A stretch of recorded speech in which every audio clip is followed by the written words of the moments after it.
trending burning question powered by Reva University and Century Ply Laminates.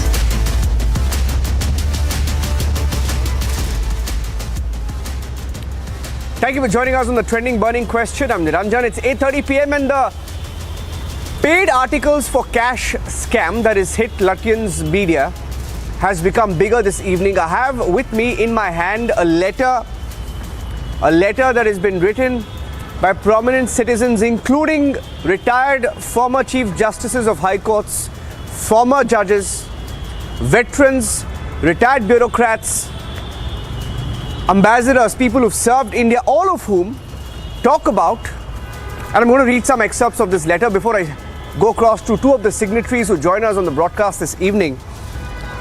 They talk about the recent investigation by the New York Times exposing the news portal Newsclick as an organization funded by millionaire Neville Roy Singham at the behest of China, cause at the center of our pain and anguish. They talk about the question that inevitably arises: should we not check such forces which are spreading misinformation and trying to interfere with our democratic processes at the behest of foreign powers? I have the entire list of signatories with me, over 250 of them. All of them have signed this letter. And let me go across without wasting any time to two of the signatories to get them on why they feel so strongly about the paid articles for cash scam. Essentially, these are a group of people, they're an extremely small group of people who like to lecture the media about freedom of the press. They say democracy is in danger.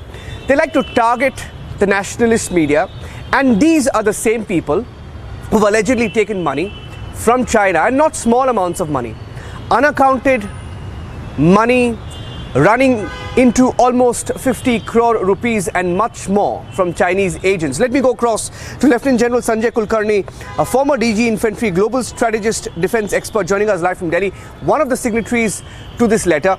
I also have Ambassador Baswati Mukherjee, former diplomat, joining us live from the national capital this evening.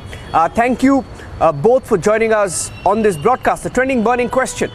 And what is to be done with such media? Lieutenant General Kulkarni, I'll start with you. Why do you feel so strongly about this section of media that takes money from China to peddle the Chinese narrative in India? Thank you, Niranjan. Let me at the very outset be saying, for us, nation comes first, always and every time. We've given our lives for this nation, and we will continue to do so, because for us, nation comes first, always and every time. Everything else comes next. And this sinister conspiracy had come to light, and that is why we had the ED raiding the Newsclick offices, and we found that this person who was heading it, Purkasta, who of course is being funded so heavily, crores and crores of rupees being funded primarily to kind of, show India in poor light. Chinese firmly believe that the supreme art of war is to subdue the enemy without a fight. So militarily, they were building up propaganda, psychologically, diplomatically, politically, and there were people within our country who were susceptible to these kind of things. And therefore, the journalists who probably, I would agree when we always say that this columnists had become the fifth columnist. Some amongst them had become virtually traitors. I don't know whether they were doing it, intentionally or being trapped into it unintentionally. Whatever be the reason, the fact is China has and will try by all means to infiltrate in every aspect, be it media, be it entertainment, be it think tanks, be it political parties, be it in trade, be it in normal money lending activities, so that they can ultimately, what is the aim of China? Aim of China is to show India in poor light. Aim of China is to see that India does not grow. Aim of China is to keep India boxed in South Asia. Aim of China is to use Pakistan as stooge against India, and use money which is required by people, and use the democracy that they see, which they hate, but they want to exploit it. They want to see not unity in diversity, but the diversity being exploited to create those vertical lines. And therefore, this divide which they are creating within the society, and ensuring that the beneficiaries are just not anybody else, not the Indians. The Chinese are beneficiaries. And this is where it hurts us. We have, and that is where, Niranjan, we are definitely all out And that is why I would go with the ambassador when she is with very strongly supporting it for reasons that yes, we have put in our best and we will ensure that nobody, no sinister conspiracy, and the government should go all out to ensure and put these people on the map and not let these divisions be created. We are a nation and which is looking at to becoming the third largest economy in the world. Is growing. Everybody is looking at India. General, talking of Vasudhaiva Kutumbakam, and there it is. Yeah, Niranja. General, I want to ask, there were these placard holding activists in India. Every time they would come on Twitter and they would hold placards and they would write letters. There was a set that would write letters very often, send petitions, write letters, open letters, etc. Now, I want to ask these people and ask them the question, what do they have to tell the families of our Galwan martyrs? The families of our Galwan martyrs about accepting Chinese money to spread Chinese propaganda in India. And all of you who have written this letter are eminent personalities who have served India. I mean, you have former judges, former chief justices, former home secretary, former raw chief, former NIA chief, former ambassadors. Ambassador Basmati Mukherjee is here. Let me go across to her. She's a retired diplomat. She served India. Now, all of you have served India. And I'm sure it pains you when you think of Chinese money finding its way into the Indian media or sections of it to run their version, to basically be their mouthpieces here. And these are the same people, Ambassador Mukherjee, who like to lecture the media, especially the nationalist media. Now, when you look at the extent of this cabal, do you think it runs deeper? And how deep do you think it runs, ma'am? Actually, I don't think it runs too deep yet, because the government is taking remedial action. But our letter, which we have written, and I'm one of the persons who drafted the letter, is intended to demonstrate that earlier, when we look at our colonial past, we were betrayed by traitors all the way from 1757 Battle of Plassey till we got independence with partition. Today, a strong resurgent India, president of the G20. The summit is coming up next month. China is a member of the G20. Can we accept in this day and age, under a prime minister like Prime Minister Narendra Modi, the same treacherous activities by traitors within the system? This, I heard my colleagues from the armed forces very generously saying that perhaps they don't know what they are doing. I would say they know what they are doing. They are selling India for money, for Chinese money.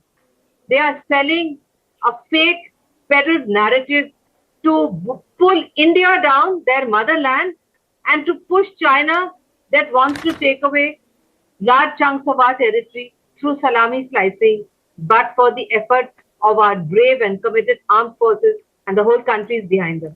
This letter had to be written in order to make the Indian public also aware that so much of money is being pulled through illegal channels.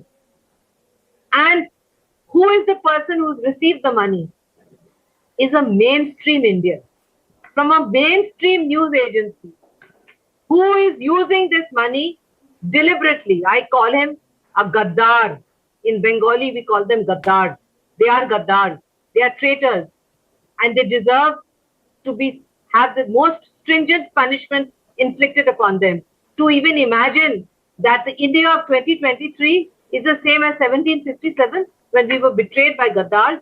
No, we will not allow it. And that is why the letter has been written. And we are confident that under Prime Minister Narendra Modi and our dynamic Rashtrapati ji, some action will be taken immediately, and an effort to try to do this kind of deception, to try to distort our loyal and patriotic mainstream media will never succeed. But it was also an effort to make the people of India understand the kind of challenges that we are facing, that in a country that has a hostile neighborhood, we now have to confront challenges within India, inside India, by external funds coming in, which need to be plugged immediately, and the most exemplary punishment meted out to these gaddars, so that India and India's freedom can never, ever be endangered again. Niranjan.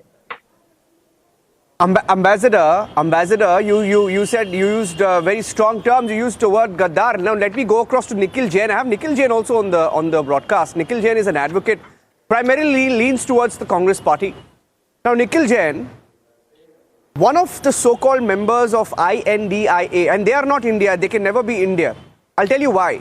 One of your constituents of INDIA has accepted Chinese money, running into several lakhs as per a letter. I have the letter with me, the entire exchange between a Chinese agent and political parties included, which hobnob with you, who you support and are in this alliance called INDIA. You heard what the ambassador and the veteran here said, signatories to the letter. They cannot be a part of our India. If they really love our country, they wouldn't be taking money from the same country that, targeted our forces, continues to target our forces. What will you tell Galwan martyrs' families today, Nikhil Jain, about your allies taking money from Chinese agents? Niranjan, first of all, I'd like to raise the question that your channel broke the story 2 years ago. I was on another channel. They claim to have broken the story many months or probably years ago as well. Why have the intelligence forces, intelligence agencies of India not acted upon it? Why is the Enforcement Directorate an agency meant to look into money laundering, looking into it, and not an agency that is meant to look into intelligence failures? Because if the Chinese Communist Party is giving money to an Indian media agency that is peddling Chinese propaganda on to Indians, that is a matter of national security, that is a matter of intelligence. There should be an intelligence inquiry into this, and I'm appalled that 145 of such esteemed dignitaries, secretaries, high court judges and raw chiefs are you saying Enforcement Directorate is not an agency? Doing are you saying using Enforcement Directorate is not a government agency? Then who? No, one second. It was the Enforcement Directorate, if I'm not wrong. You and your party that you support and the parties that you hobnob with. 1 minute. Parties that you hobnob with came on this channel 2 years back when the same investigation was on, and you all called it. You called it propaganda 2 years back, right? And today you're asking, Niranjan, how is it that this was not all the uncovered, parties in the India alliance, right? Niranjan, there's a problem in the audio. No, they're not India. They're INDIA. I can't hear them. INDIA. Niranjan, see the opposition parties. INDIA. The opposition parties that you're talking about. Can you hear me? Whatever you may call it, that the opposition alliance, these parties are not privy to the information that the government is. They could not have known that there has been Chinese funding links of this portal. Of course, if there is a media agency that is critical of the government and the government is taking money laundering actions against it, the opposition is going to raise questions, as they very well should. But when it turns out that this organization is God, please don't give us lectures about questioning the media. The question no. I think you're missing the that have been doing for so long. No, 1 minute. There's a difference between criticism. Let me tell you, there are thousands of media houses in India that criticize the government, do their job. They criticize the government, they do their job, but don't take money from China to peddle the Chinese narrative. In case you've missed it, let me tell you, Nikhil Jain, Absolutely. and I'm ending with this Ambassador Basudeb Mukherjee and Lieutenant General Sanjay Kulkarni. Thank you for joining us. No, wait. There are thousands of media houses that criticize the government, but don't sell themselves to Chinese agents. Thank you for joining us on the burning question, to a trending burning question. Arnab is debating this, by the way, on the show this evening. Thank you once again. General Kulkarni, Ambassador Mukherjee, Nikhil Jain.